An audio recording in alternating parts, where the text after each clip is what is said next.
Se on Viihde ja Media. 2.7. heinäkuuta mennään jo.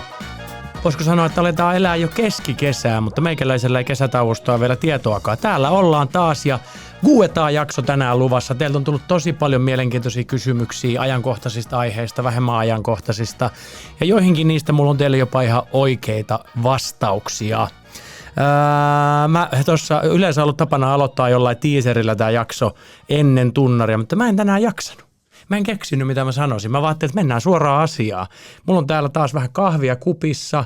Joku sanoi, että se on Antti Holma-kopio. Liittyykö se siihen, että puhuu tästä kahvista, jota juo? Mutta se on pakko olla, että saa pienet pärinät aikaiseksi. Tänään on espresso, koska mä ajattelin, että ei ala pissattaa. Mä ehkä purkitan tähän toisenkin jakson poikkeuksellisesti peräkkäin, niin pysytään formissa. Tosiaan heinäkuuta eletään ja TV-rintamalla on aika hiljasta, mutta se missä ei ollut hiljasta oli Suomi-areena, missä mä olin viime viikolla ja ei nyt ole varsinaisesti ehkä semmoinen niin kuin ykkösviihdeaihe, koska siellähän aika paljon kokoontuu tällaiset poliittiset vaikuttajat, yritykset, päätöksentekijät, ehkä virkamiehet, lobbaajat ja tämän tyyppisetkin. Ja sitten siellä oli myös yours truly viihde- ja media-edustus paikan päällä. Mä olin siellä aikamoisena sellaisena seurustelu-upseerina, päätettiin viime metreillä, että kyllähän siellä työnantajankin oman työnantajan edustajia tarvitaan ja oli varmaan 12 vuotta edellisestä kerrasta, kun kävin Porissa Suomi-areenan aikana. Ja itse asiassa en ole koskaan ollut siellä tommosessa roolissa, että ehtisin oikeasti käydä myös ton iltaohjelman läpi ja osallistua siihen Tarun Hohtoseen Milton Mingeliin, joka on siis tämmöinen varmaan 800 hengen verkostoitumistapahtuma siinä viimeisenä kokonaisena iltana tai päivänä ja sen iltana. Ja se edellinen kerta mä olin silloin Ylen toimittaja, juontaja, että vedin yhden paneelikeskustelun ja sen jälkeen häivyin paikalta, niin oli aika mielenkiintoista nähdä nyt sitten. Oikeastaan aika outoa, että ei ole tullut aikaisemmin koskaan käytyä, koska on tosiaan ollut muun muassa Miltonilla itsekin konsulttina ja 2 otteeseen vieläpä, niin luulisin, että se olisi joskus tullut käytyä, mutta neitsyys meni vasta nyt ja mä yritin tuossa teille miettiä, että mitä mä tuosta kertoisin tuosta Suomi-areenasta. Sehän on tämmöinen 20 vuotta jo jatkunut tällainen MTVn aloittama perinne, jossa on siis valtava määrä tällaisia yhteiskunnallisia ja vähän viihteellisimpiäkin keskusteluja Porissa. Sitä on monta kertaa mietitty, että pitäisikö sitä siirtää jonnekin keskeisemmälle paikalle, mutta siellä se vaan Satakunnassa edelleen jyllää ja niitä siis ensinnäkin niitä puhujat, niitä tilaisuuksia, paneelikeskusteluja on aivan valtava määrä. Niitä on siis suoraan sanottuna liikaa. Siellä oli 300 erilaista paneelia. Mä siinä torstai-aamuna pamautin paikalle, kun mä lähdin 6 junalla. Pamautin 9 aikaan sinne keskustaan ja siinä ennen kuin mulla oli mitään menoja sovittuna, niin mä kävin pari tällaista tilaisuutta kuuntelemassa. Ja siis mä haluaisin todella tietää, kun tästä puhutaan tämmöisenä yhteiskunnallisen vaikuttamisen festivaalina, että onko Suomessa festivaali-ihmisiä, siis taviksia, siis tarkoitan taviksella nyt sellaisia ei-verkottuneita ihmisiä, joita ei ole kutsuttu näihin kaikkiin niin kuin side-eventteihin, erilaisille afterworkeille ja lounaille ja kahvittelutilaisuuksia ja skumppatilaisuuksia, jotka ihan oikeasti menee vaan kuuntelemaan tarjontaa, koska niin kuin sellainenkin varmaan voisi olla olemassa, siis sellainen todellisuus voisi olla, missä ihmiset haluaisivat, että ne puhujat ja puheenvuorot olisi vaan niin hyviä, että porukka tulisi niitä kuuntelemaan, mutta noi pari ainakin, mitä mä ehdin käydä kuuntelemassa siellä niin kuin yleisillä lavoilla, niin siellä oli siis yhdessä tilaisuudessa joku 7 ihmistä kuulijana ja toisessa sitten vähän enemmän, mutta aika pitkälti se tuntuu koostuvan näistä niin kuin muista yhteiskunnallisista vaikutteista, jotka käy katsomassa toistensa tilaisuuksia. Sitten on ehkä jotakin eläkeläisiä ja muutama hassu turisti, jotka on Satakuntaa eksynyt. Et yhtään sellaista niin kuin en ainakaan nähnyt, että jotka olisi ollut siellä, joo, me otettiin tuossa niin kuin hotellit, että pakkohan se oli tulla tänne 3 päiväksi tykittää ja kuuntelee vaan, että mitä viisailla on sanottavaa täällä. Mutta ehkä se ei ole sen tarkoituskaan. Siinä on jotain todella sellaista niin kuin, epäsuomalaista siinä meiningissä, että joka paikassa, minne sä kuljet, niin sä oot siellä niin kuin locked in, valmiina verkostoitumaan ja suhtaudut lähtökohtaisesti positiivisesti jokaiseen, joka sulle tulee esittäytymään. Että siinä ei ole sellaista suomalaista, mitä sä tuut siihen selittämään tyyppistä nakkikioskimeininkiä, vaan se on aidosti niin kuin tuntuu olevan avointa.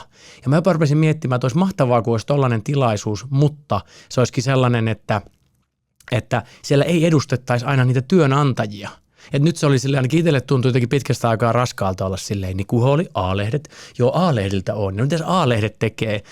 Miettikää, miten siisti tollainen olisi, kun sä voisit verkostoitua, tavata, siis okei, mäkään ole mikään niinku superekstrovertti, että mä aina huomaan, että mä oon väsynyt tollaisen jälkeen, mutta miten siisti olisi, jos voisi tavata niinku ihmisiä, että voisi tavata uusia mielenkiintoisia tyyppejä ilman sitä työkontekstia. Semmoista ei niinku oikeastaan ole olemassa. Musta tuntuu, että meillä on aina joku tietysti, sit jos se on niinku pois siitä työkontekstista, niin sittenhän yleensä ihmiset haluaa kumppanin tai seksiä tai jotain tällaista. Mitäköhän mä yritin tässä nyt sanoa. Mutta siis olisi ihan sika, jos pystyisi vaan tapaamaan, että ihmisiä voitaisiin laittaa tollaisia ja kaikki olisi innoissaan tapaamaan. Mutta toisaalta kuka ne kaikki prenkut sitten maksaisi ja illalliset ja lounaat ja muut. Joo, pitää ehkä vielä konseptoida tätä vähän lisää, mutta se työn kautta identifioituminen edes tolleen niin kuin vuorokauden ajaksi, niin se tuntuu yllättävän raskaalta. Vaikka sinänsä kiitos kaikille, keitä pääsin tapaamaan ja jututtamaan ja vaikka kuin kovakin kyynikko olisi, niin kyllähän tuossa pystyi niin kuin yhden vuorokauden aikana tapaamaan varmaan 100 ihmistä, josta puolet oli kokonaan uusia tuttavuuksia. Eli siinä mielessä kyllähän tämmöisille verkostoille ja ihmisten tapaamisille, niin sille on vaikea laskea hintaa, että se on tosi mielenkiintoista kyllä, joskin väsyttävää. Ja joo, joku oli siellä jo kysynytkin Q&A-osiossa, mä en tiedä mistä se oli nähnyt, mutta koska mä en mielestäni jakanut tuonne tämän ohjelman someihin, mutta kysyttiin, että mitä sanoit Justin Trudeaulle, eli Kanadan entiselle pääministerille, mutta ennen kaikkea pop-tähti Katy Perryn nykyiselle poikaystävälle. Ja pääsin yhteiskuvaan tosiaan, mutta sanoinko mitä? No en.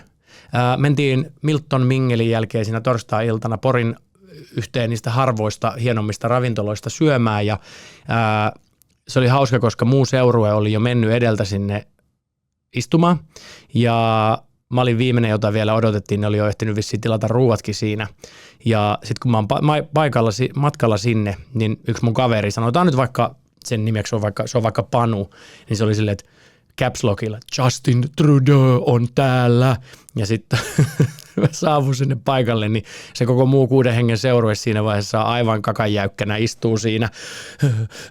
Ja sitten niinku, tämä nyt tässä pitää muistaa, että tämä on niinku heille sama, kun siinä oli tällaisia politiikkanörttejä kuin monille meistä olisi varmaan, mikä se voisi olla. Mä en tiedä, kuvitelkaa nyt joku, että tiedättekö niin kuin joku Harry Styles tai vähintäänkin, tai Leonardo DiCaprio istus viereisessä pöydässä. Mä yritin just miettiä, että kuka saisi mulla niin kuin sukat pyörimään jalassa niin kuin samalla lailla kuin tässä seurueessa parilla henkilöllä, kun ne oli ihan niin kuin Madonnan nähneitä. Ja tosiaan Justin istui siinä viereisessä pöydässä 2 metrin päässä ja onhan se nyt varmaan niin kuin yksi kuuluisimmista ihmisistä globaalisti, keitten lähellä on istunut. Ja minä olin vieläpä siinä päässä, joka oli siinä niin kuin hyvin hyvällä tarkkailuetäisyydellä, kun Justin ja hänen porukkaansa siinä istuskelivat. Jos tässä nyt tarvii tarkennuksia, niin Justin oli ollut siis puhumassa Suomi-areenassa just siinä paria tuntia aikaisemmin. Eli hän oli yksi näitä tähtikiinnityksiä ja pitäähän niiden maailmantähtienkin jotain syödä, niin hän oli tullut sitten Porin raatikellarin huonekko se on, niin ottamaan paikallisesta ruokatarjonnasta selvää ja istui siinä, eli olimme niin kuin in presence of greatness. Mutta niin tosiaan näille ihmisille kyse oli niin kuin aivan niin kuin idolitason kohtaamisesta ja ei siinä mitään, siis sehän on kiva, että voi vielä aikuisenakin tuntea tollaisia tunteita. Mä olin vähän silleen, mä en vaan sano tätä kuulostaakseni coolilta, vaan mä olin aika nonchalant silleen, että no ei tässä mitään, että hauska juttu, mutta se ei musta sen kummempia tunteita herättänyt. Mutta siinä sitten kuitenkin me oli tässä seuraan liittymässä vielä yksi tyyppi, joka oli aiemmin päivällä tavannut Justinin, ja sitten ajatus oli, että kun ne olisi kovasti halunnut vaihtaa pari sanaa Justinin kanssa, että no siinä voisi olla sellainen kontakti, että kun he tuntee toisensa, niin ehkä tämä tyyppi voisi sitten esitellä meidät, ja oltaisiin voitu sitten ihan silleen rennosti muutama sana siinä vaihtaa, mutta sitten yhtäkkiä Justin nousikin pystyyn, ja oli ruuat ruokailtu ja oli jo siitä lähössä, niin piti toimia nopeasti. Ja siinä vaiheessa mun pöytäseurueessa sitten vieressä olevat tyypit sitten kysyivät ja saivat selfien meidän porukka. Ja onhan se on niin kuin, en kyllä niin kuin ikinä pese sitä en mä edes kätellyt sitä. En mä sanonut sille mitään. Siis vastaus on, en sanonut mitään, mutta Suomi-areenassa oli hauskaa. Kiitos kaikille, keitä kohtasin. Ja jos tarvii Katy Perryin yhteys, niin nyt käytännössä minähän se on, joka sen voi järjestää.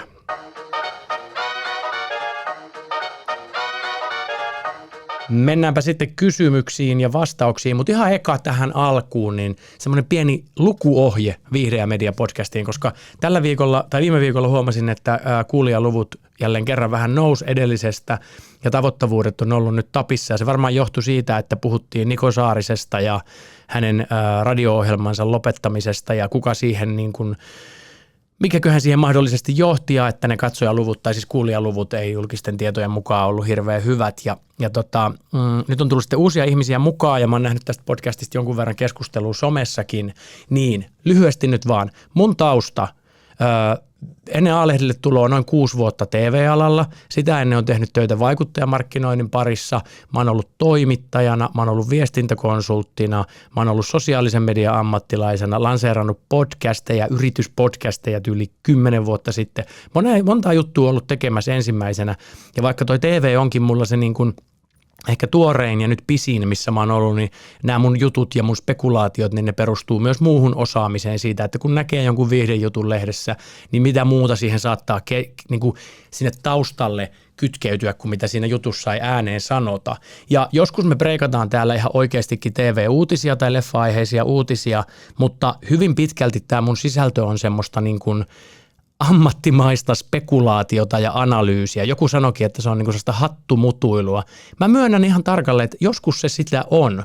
Ja syy, miksi täällä ei niin kuin välttämättä joka kerta ole soitettu jollekin ja selvitetty asia on se, että nämä on tosi paljon sellaisia juttuja, että näitä ei kerrota ennen kuin ne ollaan valmiit kertomaan. Eli jos mä nyt soittaisin tuotantoyhtiölle, että kuka juontaa TTK:ta, sitä ei mulle kukaan kerro, niin siksi mä yritän tähän mun kokemukseen perustuen jollain lailla analyyttisesti usein spekuloida. Sitten mä kyllä kerron teille, kun mulla silloin tällöin on joku ihan oikea uutinen, ja jos se on tietoa, niin mä yritän sen mainita. Ja ei tietenkään, ei ne aina osu, mutta sehän tässä on tämä niin kuin tietynlainen valistunut arvailu on mun mielestä ainakin tämän koko homman suola. Ja mun missio olisi kuitenkin, että tämän tavallaan niin kuin, kevyen höpöttelyn rinnalla, vaikka jokainen fakta ei välttämättä joka kerta aina osukaan, tai ehkä jokainen spekulaatio, faktat pitää olla faktoja, mutta jokainen spekulaatio ei aina osu maaliin, vaikkakin kyllä ne on enimmäkseen osunut, niin iso kuva olisi kuitenkin siinä, että tuotaisiin uusi leijeri tällaiseen niin kuin suomalaiseen TV- ja viihdekeskusteluun. Ja mä lainaan urheilusta ja Hollywoodista, jossa tämän tyyppinen artikulaatio on ollut jo pitkään ihan tyypillistä peruskauraa. Mulla on mielipiteitä, mulla on analyysejä, mulla on johtopäätöksiä, niiden kanssa ei tarvitse olla samaa mieltä, mutta niistä ei kannata pahoittaa myöskään mieltään, koska loppujen lopuksi tämäkin on osa tätä niin kuin viihde- ja media-bisnestä, tämä oma podcastinikin. No niin, mitäköhän se tarkoitti? Nyt varmaan kannattaa lopettaa nämä höpöttelyt ja siirtyä ensimmäiseen kysymykseen. Mulle siis, jos mietit, mistä saa kysyä, niin aina välillä on ollut Instagramissa esimerkiksi se kysymysnappi auki ja laitoin sen tuossa tiistaina auki ja katsoin, että mitä ihmisillä on kesällä mielessä ja tämmöisiä sieltä tuli. Jos BB:n pitäisi tulla alkuvuodesta, niin eikö haun pitäisi olla jo käynnissä? No nyt puhutaan taas näistä meikäläisen according to my sources -tyyppisen uutisen mukaan. Eli mun tietojen mukaan BB on palaamassa Suomeen. Paristakin lähteestä on tämmöistä tietoa tihkunut ja se olisi tulossa niin kuin alkuvuodesta. Eli sitä ei ole vielä julkistettu. Kanavana olisi Maikkari ja jos ja kun se sinne tulee, niin se tulisi sinne aikaisintaan sitten tammikuusta 2027 ja semmoiset julkistuksethan luonnollisesti yleensä sitten kevään ja talven ohjelmia julkistetaan sitten vasta niin kuin syksyn edetessä. Ja nyt kysymys sitten siitä, että jos se vaikka sanotaan alkaisi tammikuun, heitetään vaikka tammikuun 10. päivä, niin eikö haun pitäisi olla jo käynnissä? Niin ei välttämättä. Kun viimeksi BB palasi tauolta, pitemmältä tauolta, silloinhan se alkoi 4, niin syksyn kauden osallistujahaku alkoi keväällä ja kausi alkoi silloin jo 1. syyskuuta. Ihan tarkkaa castingin aloitusaikaa mä en löytänyt, mutta edelleen meillä on nyt yli puoli vuotta aikaa siihen, tai noin puoli vuotta aikaa siihen, kun ton pitäisi alkaa. Ja viimeksi se onnistui ihan hyvin silleen, että se alkoi keväällä, kun kausi alkoi syyskuussa. Ja siinä on vielä välissä niin kuin kesälomia ja muita, mitkä vähän hidastaa näitä. Niin tämän pystyy itse asiassa kästäämään aika viime tingassakin siinä mielessä, että ero moniin muihin ohjelmiin on siinä, että tämähän tehdään tavallaan livenä, niin casting voidaan closata suht lähellä alkamista. Jos sä teet vaikka summittia, joka on pakko kuvata kesäaikaan suurin piirtein, tai ei ainakaan niin talvipakkasilla, niin jos sä haluat sen vaikka keväällä 27 ulos, niin sinun pitää kuvata se kesällä 26. Ja monissa muissakin ohjelmissa on tällaisia, että se on ihan tavallista, että joku show on puoli vuotta purkissa tai pitempäänkin ennen kuin se julkaistaan. BB:ssä sitä ongelmaa ei ole. Sä voit saada ihmiseltä sitovan osallistumispäätöksen vasta marraskuun puolesvälissä. Ja se voi olla jossain tapauksessa ihan hyväkin, koska heidänhän pitää sitoutua moneksi kuukaudeksi sinne. Niin semmoinen, että joku 8 kuukautta aikaisemmin lupautuu BB-taloon, niin se voi olla sellainen, että se joutuu sitä sitten vielä vetäytymään, koska ihmisten elämässä on tapana tapahtua kaikenlaista. Eli en ole vielä huolissani, että vaikka onkin tämän nyt niin kuin julistanut jo kirkossa kuulutettuna, että BB tulee, niin ainakaan tuo castingin aloittamattomuus ei mua vielä huoleta. Sitten seuraava kysymys. Huhuja liikkuu Kummeli kultakuume kakkosesta ilman Heikki Silvennoista. MP-menestysmahdollisuudet. No, nyt sitten hattumutuilusta sikseen olen ottanut asioista hieman selvää ja hyvin lähellä asioita oleva taho, jolta kysyin, vastasi minulle, että Kummeli kultakuume 2 ei ole etenemässä. Mutta tosiaan tuo elokuvahan oli lehtitietojen mukaan jo käsikirjoitettu ja rahoituskin oli järjestymässä ennen kuin Heikki Silvennoinen viime vuoden lopulla sitten, muistaakseni, oliko se 20 vai puolisentoista vuotta sitten, kun hän kuoli. Ja Heikkihän oli tietenkin niin kuin rauha hänen muistolleen. Heikkihän oli ehkä Kummelin jäsenistä se tunnetuin suurelle yleisölle ja jopa ehkä legendaarisimmat hahmot tehnyt. Ja oli myös Kultakuumeessa toi hänen näyttelemänsä hahmohan oli tosi oleellinen. No mä en olisi pitänyt sitä sinänsä mahdottomana, että yritetään tehdä ilman Heikki Silvennoistakin projekti, kun se oli kuitenkin aika pitkällä ennen hänen kuolemaansa ja Solar Films, joka oli silloin tuo tuotantoyhtiö tässä, niin ilmoitti, että projekti on vain hyllytetty. Markus Selin kommentoi tätä viimeksi tammikuussa 2025, eli Heikki on ollut nyt kuolleena jo puolisentoista vuotta ja viime vuoden tammikuussa on Selin kommentoinut, että se on hyllyllä. Mutta tosiaan nyt tuoreen tiedon mukaan, minkä tällä viikolla eilen sain tyypiltä, joka oikeasti näistä asioista tietää, sanoi, että ei ole tällä hetkellä etenemässä. No jos nyt sitten vähän spekuloidaan sillä, että olisiko se voinut menestyä, niin kyllä mä uskoisin, että ilman Silvennoistakin sillä olisi ollut ihan kohtuullisen hyvät mahdollisuudet, jos miettii, että tuommoinen seminostalginen komedia on nyt purru aika hyvin, eli luottomies ei välttämättä ratsasta nostalgialla, mutta varsinkin Kyllä isä osaa elokuvat on ollut tällaista niin kuin vanhaa IP:tä, ja olisi se jopa voinut vetää paremmin kuin tuo ensimmäinen Kultakuume aikoinaan, joka taisi saada 187 000 katsojaa, jotain tällaista, niin kyllä sinne 200 tonnia olisi ainakin Silvennoisella ollut mahdollisuudet. Mutta en mä nyt niin kuin, tavallaan, jos se olisi tehty silleen tyylikkäästi jonkinlaisena tribuuttina tolle Heikki Silvennoiselle, niin pidän mahdottomana sitäkään, että olisi voitu ilman häntäkin päästä. Mutta olisi se ehkä sisällöllisesti ollut vähän vaikeaa ja tavallaan ymmärrän sen kyllä hyvin, jos varsinkaan nuo Kummelin jäsenet ei sitä ilman Silvennoista halua enää tehdä. Mutta tosiaan ei ole etenemässä tällä hetkellä. Sitten seuraava kysymys. Miksi Kalle Keskinen aina vaan tuottaa festareita, joilla on taloudellisia ongelmia? Nyt siis uusimpana Downtown Calling. Downtown Callingin lippuja myydään nyt puoleen hintaan, koska lipunmyynti on edistynyt niin huonosti, niin Keskiselle ja hänen yhtiölleen tuli hätä ja he myy niitä lippuja nyt puoleen hintaan, että pääsisi edes jollain lailla nollatulokseen. No tämä on vähän semmoinen herhiläispesä, että mä en tiedä kannattaako tähän niin kuin hirveästi koskea tai tätä ei varmaan pitäisi sanoa, mutta sanotaanko näin, että mä ehkä ohjaisin kysyjää googlaamaan Hesarin artikkelin, jonka Oskari Onninen kirjoitti 3 vuotta sitten. Siinä on aika kattavasti noista Live and Loud-yhtiön taloudellisista ongelmista kirjoitettu ja koko toi Keskisen tarina. Hän nousi julkisuuteen tämmöiseksi niin kuin julkispromoottoriksi jo 20 vuotta sitten, ensin Seinäjoen vauhtiajoilla ja toi sitten muun muassa 50 Centin Suomeen. Miettikää, on tuonut myös Kanye Westin Suomeen. Maailma oli vähän erilainen paikka silloin. Ja nyt tämä Downtown Calling on tämmöinen vähän niin kuin köyhän miehen Sideways mun mielestä profiililtaan, joka yritti ehkä tulla sille paikalle, kun Sideways loppui.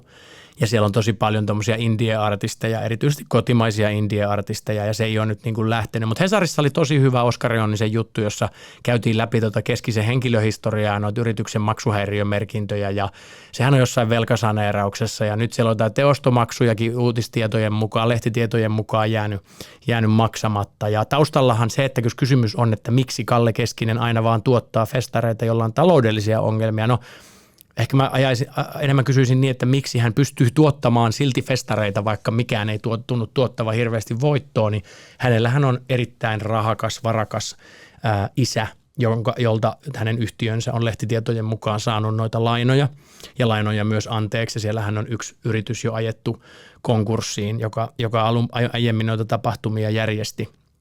Tämä on jännä ilmiö, koska ihan hirveästi ei kuitenkaan sellaista kritiikkiä esimerkiksi niin kuin artistien suunnalta tuu, vaikka siellä on monilla jäänyt saatavat maksamatta ainakin osittain, ja niitä on jouduttu karhuamaan jälkikäteen, ja tämä perustuen siis lehtitietoihin.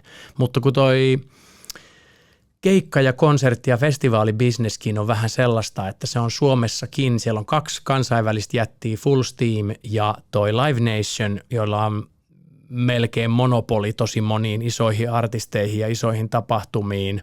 Sitten Sanoma, jota voi ehkä pitää tällaisena isona pahana sanomana, ja heillä on nämä kaikki kotimaiseen musiikkiin varsinkin painottuvat festarit, kaupunkifestarit, niin on niin kuin mutta hekin on tavallaan aika pieni toimija, kun vertaa noihin Live Nationiin ja Full Steamiin, niin sitten tavallaan se, että siellä on joku lainausmerkeissä niin hullu, että uskaltaa lähteä suomalaiseen musa- ja kulttuuribisnekseen ja työllistää näitä artisteja, järjestää tämmöisiä keskikokoisia festareita ja muuta, niin sehän on tavallaan niin kuin tosi tärkeää ja tärkeä niin kuin lisätulonlähde, niin ihan hirveästi ei muuten tästä niin kuin kriittisesti, tai niin kuin ihan hirveästi kriittisesti ei puhuta, että on noin niin kuin noin maksuhäiriöasiat ja niin kuin oikeudelliset ongelmat, mistä on tullut niin kuin huutia, niin ne on otsikoissa, mutta aina ne artistit vaan suostuu niihin Keskisen festareihin, ja ilmeisesti artistien on tosi kiva siellä olla, siellä on artistien näkökulmasta kaikki aika usein niin kuin ihan kohtuullisen hyvin järjestetty, ja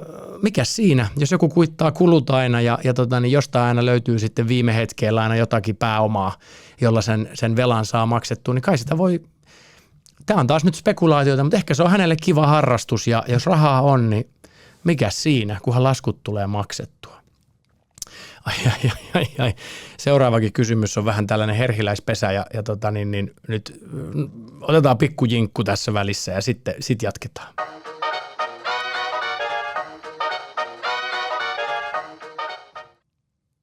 Mitä tapahtui Sanoman ja Jaajo plus Annin yhteistyölle? Tuliko ryppyjä rakkauteen? Tämä on kyllä niin kuin, vaikea kysymys, ja jos tätä menisi tosiaan Jaajolta ja Annilta kysymään, niin eihän he julkisuuteen tule tätä sanomaa oikeita syitä, eikä Sanoma voi tietenkään näitä sanoa. Eli me voidaan vaan spekuloida.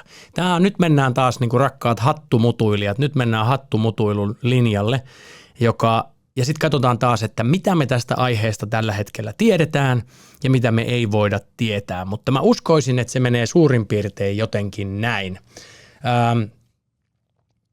Molemmilla oli todennäköisesti sekä vetäviä että työntäviä tekijöitä. Kaikki varmaan tietää, että Jaajo on aika monessa yrityshommassa mukana ja on ollut jo vuosia, ja se häntä todella paljon ihan aidosti kiinnostaa, mutta mun ymmärtääkseni myös Anni Ihamäellä on erilaisia yrityskuvioita, ja ne vie myös hänen aikaansa.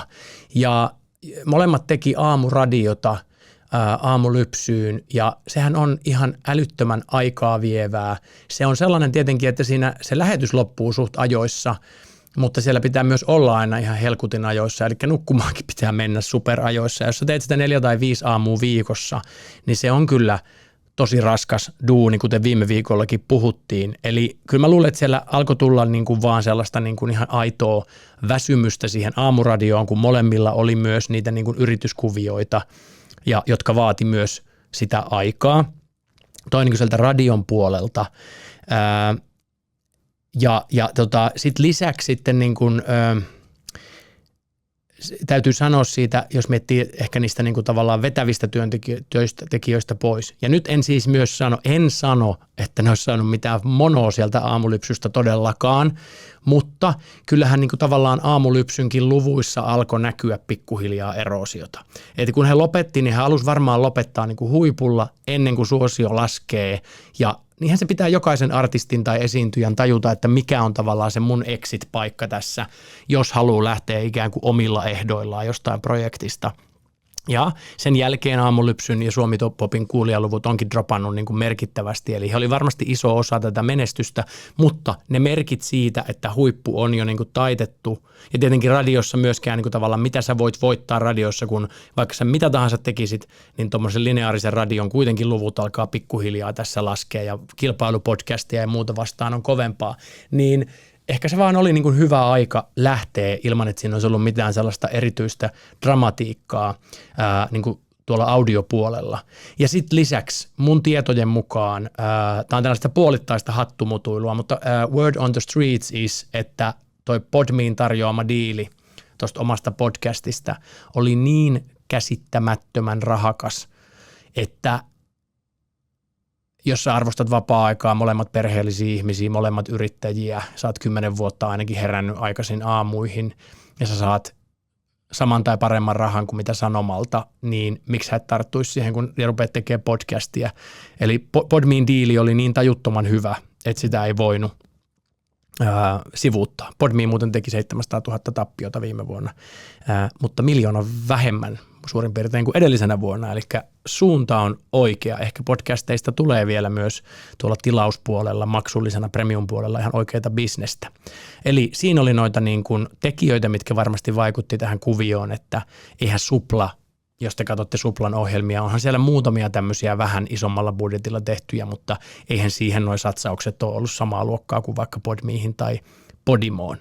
No, sitten jos miettii vielä sitten TV-puolta, niin mä luulen ja mä oon ymmärtänyt, että Jaajo ainakin tunnetaan tällaisena niin kuin hyvin tarkkana ja oikeasti niin kuin hänelle on tietyt arvot aika tärkeitä, että hän ei halua lähteä mitä tahansa juontamaan. Hän teki ensin Miljonääriä pitkään ja sitten hän teki Diiliä pitkään ja sitten ei vaan enää jaksanut tehdä sitä diiliä sitten, vaikka varmasti olisi saanut tehdä sitä lisää, mutta en mä usko, että siinä on ollut silleen hänen osaltaan mitään dramaattista, mutta aikaisemmin ei ole voinut tehdä enempää telkkaria, kun radio on imennyt niin paljon sitä aikaa ja sitten tuli Podme ja on nuo omat yritykset ja kaikki mitä sinne haluaa tehdä ja superterassit ja muut, niin diilihan oli täydellinen jonkun aikaa, mutta kyllähän sitä tuli Jaajolle myös tosi paljon paskaa, niskaa ja kritiikkiä ja niistä työpaikoista ja luvatuista diileistä ja näin, että tavallaan niin kuin ihan ymmärrettävää sekin, että 5 kauden jälkeen halusi diilistä hypätä pois.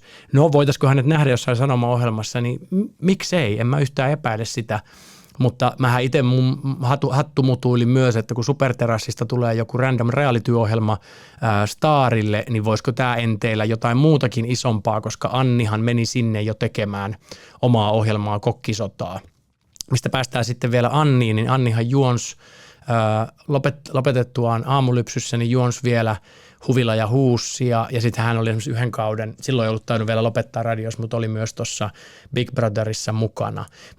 Ja nyt taas mutuillaan, mutta musta tuntuu, että näistä 2 kuitenkin Jaajo on se isompi tähti, ja Annilla oli niinku tavallaan ajoitus oikea. Hän oli oikeassa paikassa oikeaan aikaan, ja yhteistyö Jaajon kanssa toteutui ja onnistui aivan loistokkaasti ja hän oli tavallaan niin kuin Jaajon laituri siinä, jos Jaajo oli keskushyökkääjä, niin en mä usko, että myöskään Sanomalla niin kuin Annia, siis pelkkää Annia, niin kuin varmasti oli Huvilla ja Huussissa ihan hyvä paikka hänelle, mutta sitten jos Kokkisota tuli ja Anni on tehnyt paljon ruokaan liittyviä juttuja, niin sehän on sopivampi fitti hänelle, eikä tavallaan Sanomalla ollut siinä kohtaa mitään järkeä sanoa, että ei kyllä sun nyt ihan, että tätä ei voi Marja Hintikka juontaa tätä Huvilla ja Huussia. Tietysti mä tarkoitan, että Anni yksinään ei sitten ehkä ole semmoinen niin kuin blockbusteri kuitenkaan Sanomalle. Jaajo on näistä 2 kuitenkin eritoten TV-esiintyjänä isompi tähti. Vaikkakin niin kuin Podme-diili osoittaa, niin molemmat edelleen tarvii kyllä toisiaan. No niin, vastaskohan se sun kysymykseen? Näin mä luulen, että asiat on mennyt ja tältä se niin kuin näyttää. No sitten Jaajosta ja Annista ihan erilaisiin esiintyjiin liittyy vähän myös näihin kanavakuvioihin. Miten Olli Eronen voi selostaa MTVlle liigaa ja tehdä yhtä aikaa Suplaan podcastia? Onko urheilupuolella eri säännöt kuin viihdepuolella? No tähän ehkä yritän vastata vähän lyhyemmin. Joo, tässä viitataan siis siihen, että tosi usein esiintyjät on lukittu jommalle kummalle isoista kaupallisista kanavista ja Nelosen ja Maikkarin välistä niin kuin siirtyilyä tai kahdessa ohjelmassa esiintymistä vaikka kilpailevilla kanavilla ei katsota kovin hyvällä, jos olet siis ainakin juontaja tai tämmöinen niin kuin ruutukasvo, reality-kisaajat sitten erikseen. Mulle Olli Eronen, mä myönnän, että mulla on pikku aukko sivistyksessä, että mä en häntä tunne tai tiedä niin kuin mitenkään ihan, en ole seurannut enkä edes tiedä, mikä Suplan podcasti hänellä on. Mutta siis yksinkertaisesti toi on sitten jo vähän eri asia, että jos sä selostat liigaa, niin eihän niin kuin Maikkari, miten ne sitoisi Olli Erosen, että sä et saa tehdä audiota minnekään muualle.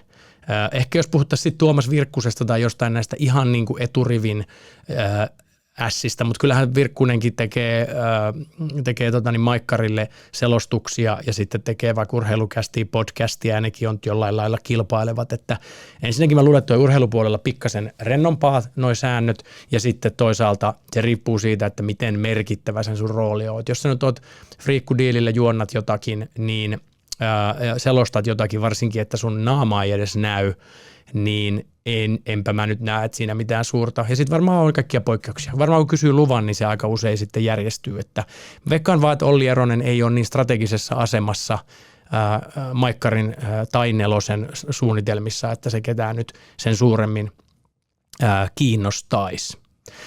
No niin, hei, nyt meillä on jo puoli tuntia jaksoa takana. Mä yritän, näitä on tullut tosi paljon näitä kysymyksiä, niin mä katson täältä vielä pari ajankohtaista ja sitten loput mä poimin, täällä oli muitakin hyviä kysymyksiä, niin loput mä poimin vielä ensi viikon jaksoon, koska tässä kesällä kuitenkin näitä hyviä aiheita aina tarvitaan, niin jätetään pari ajankohtaista vielä, otetaan kaksi ajankohtaista nyt ja loput sitten ensi viikon jaksoon. Onko mahdollista, että MTV ja Sub ei näy Elisan kaapelissa televisiossa enää koskaan? No tämä on kyllä kieltämättä nyt aika pitkään jatkunut ja jos mä oon ihan rehellinen, niin munkin ensimmäinen ajatus oli, että no tämä ratkee parissa viikossa tai kun tämä tuli julki silloin just ennen MM-kisoja, niin mä jopa ajattelin, että no ehkä ne saatan niinku just ennen MM-kisoja jotenkin niinku maagisesti ratkaistua, mutta ei, tässä ollaan edelleen, keskellä kiistaa ja Elisan asiakkaat vieläkin tuskailee, kun Maikkari ei näy ja sehän nyt esimerkiksi jalkapallon MM-kisojen kannalta aika iso ongelma. Niin näkyykö ne enää Elisan kaapelissa televisiossa koskaan? Kysyin tästäkin kanavaa lähellä olevalta ihmiseltä ja hänkin myönsi, että tuskin kukaan olisi veikannut tällaista näin pitkää odotusta. Mutta tässä on vähän sellainen pattitilanne. Maikkari tarvitsee ne jakelurahat ja toisaalta Elisa ei halua olla Suomessa se ensimmäinen, joka alkaa maksaa jakelusta. Asioista perillä olevat ihmiset arvelee, että Maikkarin persus kestää pidemmän aikaa. Mä itse ajattelen, että siinä tapauksessa niin mitäköhän muuta se muuten? Sehän sanoi, mulla on täällä viesti, katsotaan. Siinä oli vielä joku tarkennus, mutta samalla kun mä sitä haen, niin mä itse ajattelen niin, että Maikkari kuitenkin pystyy tavallaan nykyaikana ohittamaan Elisan ja siitä voi olla heille jopa jossain niin kuin ironisessa mielessä hyötyä. Että hei, helppo tapa ohittaa tämä este on, että otat MTV tai Katsomo Plussan. Toki se on maksullinen, sitä tulee hirveästi paskaa, mutta on olemassa kuitenkin keino, että netin kautta voit kuluttaa meidän kanavia, kun taas ei Elisa saa sitä. Onhan niilläkin joku, että pystyt, laitat sen jonnekin otat sen jonkun niin kuin digiboksin kautta ja katseluun pienellä viipeellä. Mutta se tavallaan niin kuin Maikkarilla on ihan pikkasen helpompi tavallaan päästä yli tuosta esteestä, kun taas Elisalle se on melkein mahdotonta ottaa sitä, niin kuin ohittaa sitä Maikkarin saamattomuutta.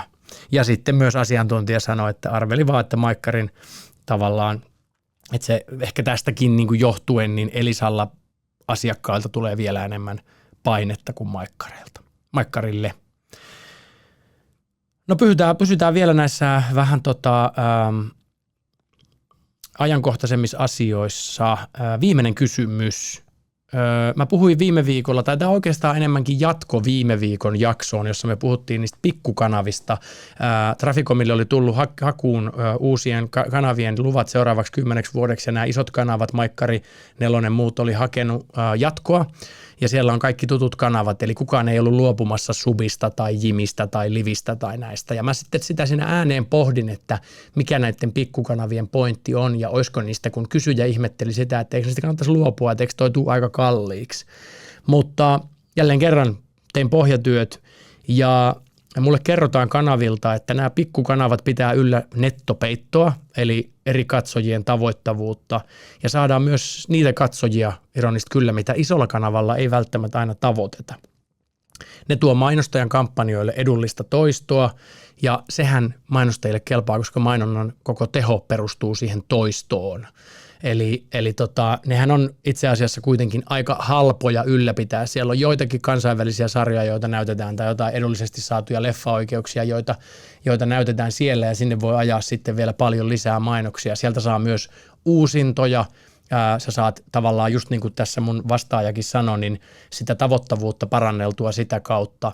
Ja mä muistan itsekin semmoisia keissejä, missä mä oon katsonut joskus niitä yliyön lukuja, että ai, näyttää vähän pieneltä, mutta sitten niitä vaan yllättäen, kun sä 8 kertaa uusit seuraavan kuukauden aikana sen, niin joka kerta siellä joku 40 000 tai 20 000 tai 60 000 ihmistä kuitenkin katsoo, ja ne saattaa olla tosiaan eri katsojia kuin siellä ensiesityksellä, niin sä saat sitä kokonaiskatsojalukua paremmaksi. Ja lisäksi asiantuntija vastaajani sanoi, että olisihan se aikamoinen mainetappio ja sitä kautta lineaaritelevision lopun alku lakkauttaa joku kanava.